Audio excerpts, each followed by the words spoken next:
আজকে এই অনুষ্ঠানে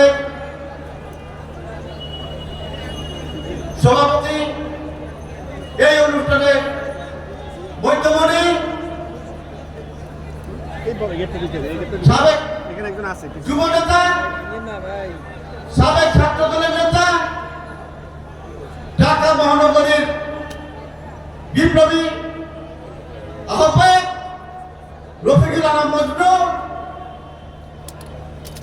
বিশেষ অতিথি হিসেবে উপস্থিত আছেন আমাদের সাবেক সুযোগ্য মেয়র, আমি যার সাথে 9 বছর কমিশনার ছিলাম, আমাদের সাবেক সফল মেয়রের সাবেক সফল মন্ত্রীর সুযোগ্য সন্তান,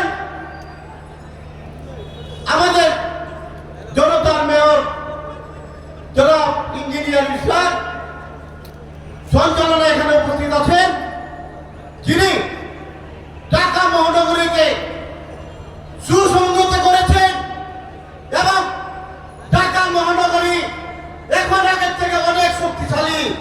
আমাদের কেন্দ্র থেকে বারবার নির্বাচিত মেয়রের সুযোগ্য ছেলে তানভীর আহমেদ রবিন উপস্থিত আছেন। এখানে আমাদের কেন্দ্রীয় নেতৃবৃন্দ এবং আমাদের লালবাগ থানার মূলদল, ছাত্রদল এবং অঙ্গ সংগঠন এবং ঢাকা মহানগরীর অঙ্গ সংগঠনের নেতৃবৃন্দ, আমি আপনাদেরকে লালবাগের পক্ষ থেকে সবাইকে আন্তরিক ধন্যবাদ, মোবারকবাদ জানাই এবং আসসালামু আলাইকুম। আজকে আমাদের 31 দফা কর্মসূচি, আমাদের ভারপ্রাপ্ত চেয়ারম্যান তারেক রহমান 23 সনে সে এটি ডিক্লার দিয়েছিলেন। এখন দেখা যায় অন্য নেতৃবৃন্দ এটাকে বলতেছে যে এটা এইভাবে করলে ভালো হয়। তো আমি বলতে চাই যে আমাদের দেশ নায়ক তারেক রহমান যে 30 দফা কর্মসূচি দিয়েছে, আপনারা জানেন বাংলাদেশের জনগণ পাগল হয়ে আছে, কিভাবে জানেন শীতে ভোট দিয়ে আমাদের ভারপ্রাপ্ত চেয়ারম্যান জনাব তারেক রহমানকে এই দেশের প্রধানমন্ত্রী বানাবে।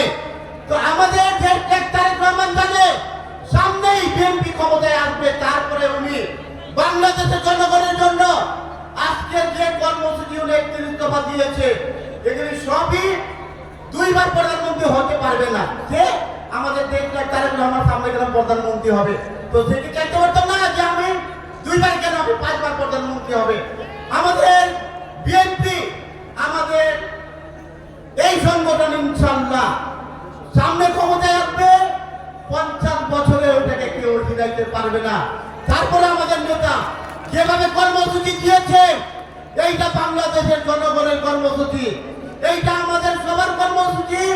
এই কর্মসূচিকে আমাদের ঘরে ঘরে পৌঁছায় দিতে হবে।